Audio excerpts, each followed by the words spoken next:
Have you ever noticed that at a Disney parade, the music seems to arrive before the floats do? You're standing on Main Street, the crowd starts to cheer, and suddenly the music swells around you. Yet the floats are still blocks away. By the time they roll past, the sound feels perfectly timed. It's not just luck, it's Imagineering.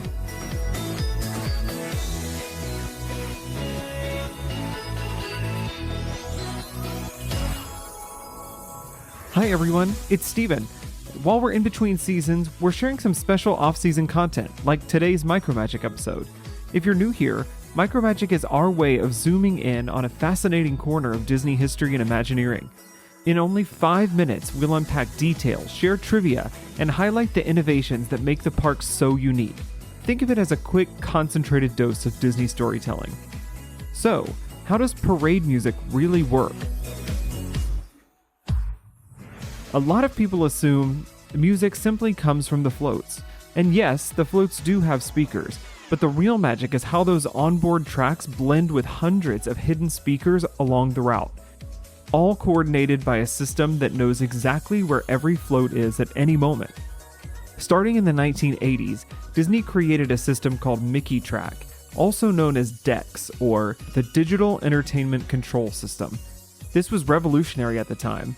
The parade route was divided into zones, each lined with speakers tucked into planters, rooftops, and light poles.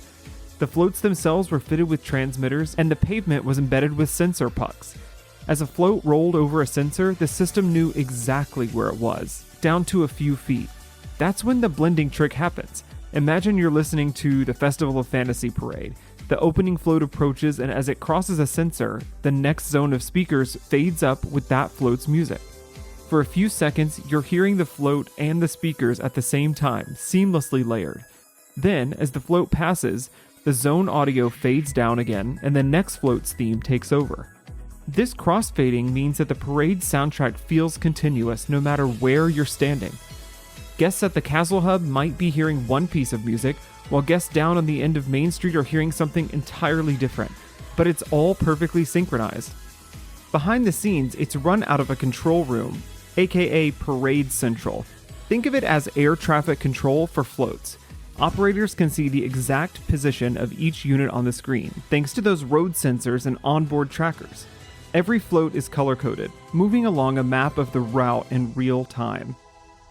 The tech goes even deeper. The floats aren't just playing the audio, they're often being triggered with lighting cues, pyrotechnics, and animatronic motions, all synced to the master time code.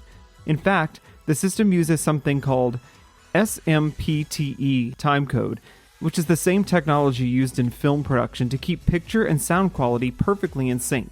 At Disney, it keeps a pirate cannon blast or a shimmering fiber optic float effect on beat with the music. Newer parades like Paint the Night or even Disney Starlight have taken it even further. The floats carry advanced wireless systems that trigger lighting effects along the parade route, meaning a street lamp can sparkle in time with the music as a float passes by. That's how the parade feels less like a line of vehicles and more like one continuous moving show. And here's the part I love. To a guest, it feels effortless. The music seems to simply arrive, the way the wind carries a sound down the street. But underneath, it's one of the most complex audio systems in the world, blending hundreds of speakers, dozens of floats, and thousands of cheering guests into one perfect performance every single day. So next time you're watching a Disney parade, don't just look at the floats, listen closely.